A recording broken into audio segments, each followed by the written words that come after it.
moderator untuk memberikan jawaban barangkali terhadap apa yang akan kita bicarakan pada hari ini.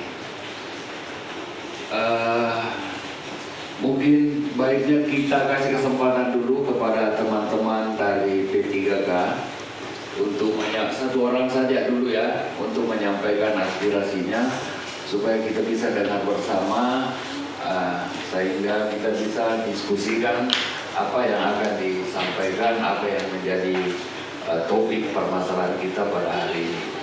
Siapa yang mewakili? Assalamualaikum warahmatullahi wabarakatuh. Izin Pak Dewan, sebelum lanjut kita ingin menyampaikan bahwa agar diskusinya berjalan lancar sebentar, kita sampaikan bahwa P3K tahap 1 itu adalah orang-orang yang kemudian masa pengabdiannya sudah 20 tahun lebih dan juga terdaftar dalam database BKN, supaya sebentar lebih bagus diskusinya. Ya, baik, Assalamualaikum warahmatullahi wabarakatuh. Dengan hormat, izinkan kami dari CASN P3K tahap 1 Kota Makassar menyampaikan aspirasi kami terkait surat edaran No. 4 RB tanggal 5 Maret 2025 yang merupakan kesimpulan terakhir dan RDP Komisi 2 DPRD Makassar bahas penundaan SKPPPK tahap I. Tanggal 17 Maret tahun 2025, pukul 19.29. DPRD Makassar. DPRD Makassar bahas RDP penundaan SKPPPK tahap I. Dewan Perwakilan Rakyat Daerah DPRD Kota Makassar menggelar rapat dengar pendapat RDP bersama Solidaritas PPPK tahap I untuk membahas penundaan penerbitan nomor induk pegawai NIP dan surat keputusan SK secara serentak oleh Kementerian Pendayagunaan Aparatur Negara dan Reformasi Birokrasi Menpan RB. RDP ini dipimpin Wakil Ketua Komisi A DPRD Makassar, Ruslan Mahmud, dan dihadiri Kepala Badan Kepegawaian dan Pengembangan Sumber Daya Manusia BKPSDM Kota Makassar, Ahmad Namsum. Ruslan menegaskan bahwa pihaknya terus mengupayakan percepatan penetapan terhitung mulai tanggal TMT bagi para PPPK. Kami berharap TMT ini bisa segera ditetapkan. Masalah utamanya ada pada TMT dan NIP, dan kalau NIP sudah keluar, berarti status mereka sudah resmi. Semua sudah kita usulkan, kata Ruslan, Senin tanggal 17 Maret tahun 2025. Anggota Komisi A, Andi Hadi Ibrahim, menambahkan bahwa regulasi terkait TMT sedang disusun oleh pemerintah pusat. Ia menyampaikan bahwa menurut Sekretaris Kementerian, SKPPPK kemungkinan akan diterbitkan pada Oktober mendatang. Kami sudah memanggil BKPSDM, dan regulasi TMT ini masih dalam proses pengaturan oleh pemerintah pusat. Dijanjikan bahwa pengangkatan PPPK akan diproses sekitar bulan Oktober, jelasnya. Hadi juga memastikan bahwa Pemkot Makassar telah menyiapkan anggaran untuk pengangkatan PPPK, sehingga kendala utama hanya terletak pada regulasi pusat. Pada prinsipnya, Pemkot tidak menunda proses ini. BKPSDM sudah menyiapkan dana, tinggal menunggu SK dari pemerintah pusat. Kami harap semua bisa bersabar, ujarnya. Sementara itu, Kepala BKPSDM Makassar, Ahmad Namsum, menegaskan bahwa pihaknya terus mengupayakan komunikasi dengan pemerintah pusat terkait TMT PPPK. Kami di BKPSDM tidak tinggal diam dan terus berkomunikasi mengenai TMT ini. Namun, perlu dipahami bahwa ini bukan keputusan Pemkot Makassar, melainkan kebijakan nasional, tegasnya. Ia berharap para CASN PPPK dapat bersabar menunggu kepastian regulasi dari pusat agar SK dapat segera diterbitkan. Mari kita tetap bersabar dan menunggu keputusan dari pemerintah pusat. Ada kemungkinan pengangkatan PPPK dan ASN akan diterbitkan bersamaan pada bulan Oktober. Baik, terima kasih. Assalamualaikum warahmatullahi wabarakatuh. Yang saya hormati Bapak anggota DPR Kota Makassar yang kita banggakan, dan Bapak Ibu teman-teman P3K periode pertama, dan teman-teman dari Pemkot, ada Sekretaris Inspektorat, teman-teman dari BKPSDM, kami didampingi oleh Pak Sekman dan Kepala Bidang Pengadaan dan Informasi Pemberhentian Kepegawaian. Baik Bapak Ibu sekalian, teman-teman, sebelum saya jelaskan lebih jauh, saya perlu sampaikan, kalau kita diperhadapkan pada pilihan, kalau masih ada yang dinanti daripada tidak ada yang dinanti, tentu yang kita pilih adalah tentu objek yang dinanti. Baik, mengenai proses daripada P3K perlu kami jelaskan, dari tahun ke tahun ada prosesi orientasi penerimaan yang berbeda. Tahun 2024 atau tahun 2024 dan tahun 2025 ini itu berbeda. Kenapa? Tahun 2024 masih ada penerimaan P3K dari jalur umum. Kalau jalur umum belum atau tidak ada pengabdiannya di pemerintah daerah, tapi pengabdiannya itu di lembaga lain dengan pengabdian minimal 2 tahun. Masih ingat? Saya kebetulan sudah kepala BKD, ada diterima P3K dari jalur umum. Jalur umum itu yang punya pengabdian 2 tahun di lembaga non sebagai kontrak di pemerintah daerah, dan itu sudah bertugas hari ini. Tahun 2025 aturan itu berubah, dipersempit ruangnya. Nah, kalau ada ruangnya K2 dan database, yang jalan tol itu K2. Kalau mendaftar 2025 dan formasinya ada, ikut ujian, maka insya Allah dia masuk dalam data yang punya R2L. Jadi ada R2L, ada R2.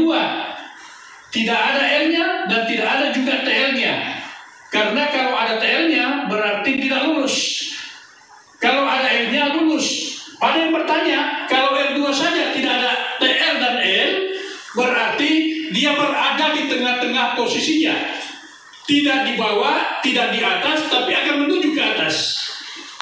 Itu dulu. Kemudian yang database, berarti yang semua database itu diberi ruang untuk mendaftar kembali di periode pertama. Yang diperebutkan adalah formasi. Makassar kita dapat formasi 2117. 2117 diperebutkan formasi. Yang mendaftar adalah yang database. Pertanyaannya, kenapa ada yang lebih rendah pengabdiannya dan yang lebih tinggi pengabdiannya tidak masuk? Karena kalau masuk dalam kolom database, yang masuk database perlu Anda tahu, Bapak Ibu tahu, teman-teman sekalian tahu, pendataan BKN itu dimulai tahun 2022 dengan syarat pendataan yang bisa didata adalah minimal 2 tahun pengabdian. Kalau ditarik ke belakang, berarti yang sudah mendaftar atau sudah laskar atau kontrak di 2020 itu terdatabase. Paham sampai di situ? Berarti terdatabase di 2020 masuk. Berarti pengabdiannya baru 2 tahun pada saat database. Ada juga yang terdatabase sudah puluhan tahun. Tapi begitu masuk di ruang pertarungan, bisa saja yang lulus itu yang tahun 2020 masuk. Kenapa? Karena tidak ada afirmasi bahwa didahulukan yang punya pengabdian terlama. Itu pertama. Itu 2022. Tetapi kita dapat informasi waktu saya dengan teman-teman rapat di Bali, rapat koordinasi penataan non-ASN di Bali, bahwa yang masuk database semua akan diangkat secara bertahap kalau ada formasinya. Dan semua formasi itu sekarang ini disusun oleh BKD. Yang semua masuk database kita sudah susun. Sisa daripada yang terdatabase yang masuk di 2117 masih ada 3.000 lebih. Ini kita kolek dengan Ortala. Untuk yang 3.000 lebih itu apa posisi anjaknya? Karena biar ada formasinya, kalau tidak ada anjaknya tidak bisa juga, sehingga harus selaras, berbanding lurus antara formasi dengan anjak yang tersedia. Harus ada jabatannya. Nah, teman-teman semua, 2117 itu tidak terisi semua di periode pertama. ada tersisa formasi sekitar 300 kurang lebih. Ini masuk di perebutan untuk tahap atau periode kedua. Yang periode kedua sekarang ini sudah dalam proses verifikasi administrasi, sudah akan diumumkan mengenai final daripada itu, dan banyak yang TMS. Kenapa banyak TMS? Karena banyak dari luar daerah yang mendaftar juga. Ada dari luar yang banyak sekali juga. Sehingga tidak memenuhi syarat karena lintas daerah, jelas diaturan. Baik Bapak Ibu sekalian, di tengah proses untuk periode pertama, kita singkat bahwa setelah lulus proses pertarungannya, ada yang kedua belum masuk karena tidak ikut ujian. Ada yang database juga tidak ikut ujian, banyak. Nah, ini yang tersisa. Sekarang kita kelompokkan pada kelompok terakhir yang tersisa. Apa yang tersisa di bawah 2 tahun? Database dan non-database yang memenuhi syarat mendaftar tapi ikut CPNS. Itu juga masih kita tampung karena belum masuk dalam sesi periode kedua. Setelah lulus, maka dapatlah kita informasi dari BKM, terus kita komunikasi sampai hari ini. Sebelum saya masuk ruangan ini, saya masih bicara dengan Kanrek BKM Regional 4.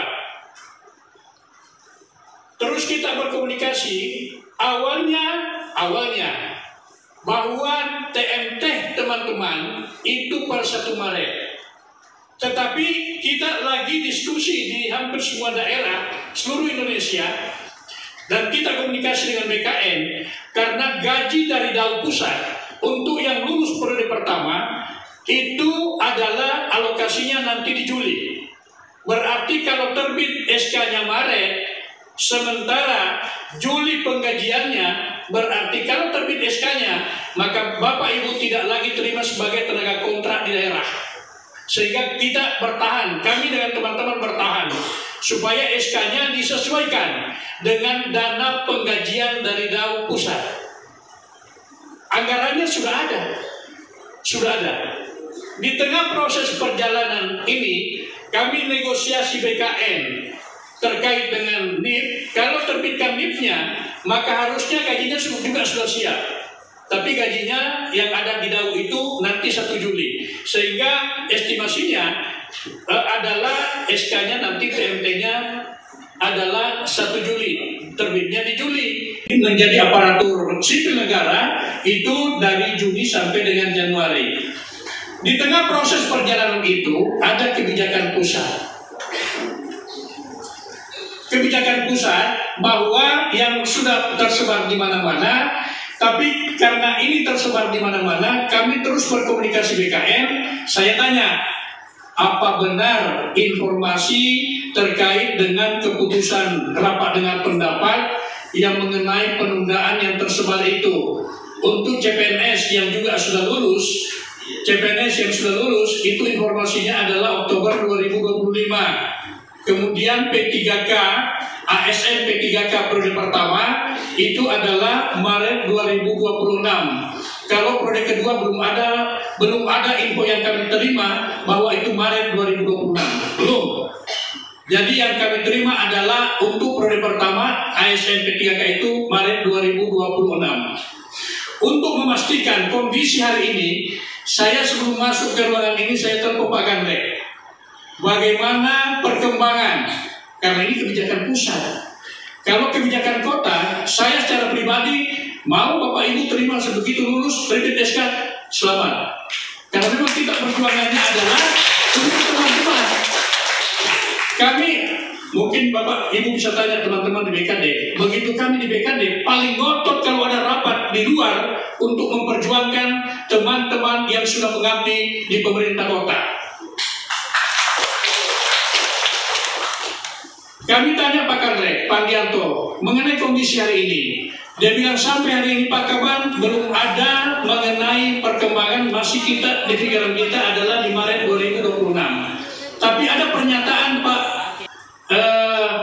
Pak Dasko, ya, bahwa akan ada perkembangan berikutnya. Nah, saya pikir hal ini menjadi salah satu harapan kita menunggu karena memang kami juga di BKD, di BKPSDM, sambil proses ini adalah mempersiapkan semua administrasinya, menunggu informasi dari pusat. Saya pikir teman-teman harus teduh, jangan sampai harapan kita hilang karena kita yang membuat gejolak. Saya berharap kita teduh karena percayakan di kami di BKPSDM yang terus melakukan komunikasi dengan pemangku kepentingan. Jangankan Bapak Ibu yang kami perjuangkan yang sudah ada lulusnya, semua sekarang yang juga bagian daripada teman-teman yang belum masuk, yang belum ada kode TL atau L-nya, kami terus perjuangkan. Dan bahkan kami terus berjuang yang tersisa juga. Kasihan, dia database. Dia non-database tapi 2 tahun ke atas. Memenuhi syarat mendaftar. Tapi karena mendaftar CPNS, nah di aturan untuk mendaftar ASN hanya 1 akun. Jadi harus pilih 1 di antara 2. Memang menentukan pilihan 1 berat. Biasanya kalau ada 1 mau lagi 2. Dan itulah fitrah manusia. Selalu mau lebih. Karena kebijakan pemerintah ini terus kemungkinan ada, bahkan sudah ada di ujung telinga saya, tapi ini baru informasi, jangan dulu dipegang baik-baik. Saya sudah dengar di ujung telinga saya bahwa nanti akan bersamaan untuk penerbitan NIP bagi ASN, tidak lagi melihat dari PNS atau P3K. Jadi kalau CPNS itu Oktober, bisa saja kita juga di Oktober. Jadi ini yang saya baru dengar. Saya terus mengikuti perkembangan itu, teman-teman sekalian. Pesan saya dari pemerintah kota, khususnya BKPSDM, teman-teman yang sekarang ini masuk di kota yang sudah terangkat, maka bekerjalah dengan baik, bekerja dengan penuh dedikasi, dan jangan membuat hal-hal yang bisa merusak tatanan. Karena kita masih terus terpantau oleh pusat dan juga terpantau oleh secara birokrasi kita. Karena kalau ada hal-hal yang bisa merusak etika dan perilaku tentu ASN, apalagi Bapak Ibu belum masuk di ASN, tentu menjadi bagian yang terus kita hindari. Kita terus memberikan yang terbaik dalam rangka perilaku sebagai aparatur, contoh teladan sebelum masuk resmi di rumahnya aparatur. Teman dari Pak Sekpan atau Pak Kabid bisa melengkapi. Insya Allah kuncinya adalah kami di PKPSDM tidak pernah tinggal diam untuk memperjuangkan semua nasib teman-teman yang ada di Kota Makassar. Terima kasih. Assalamualaikum warahmatullahi wabarakatuh.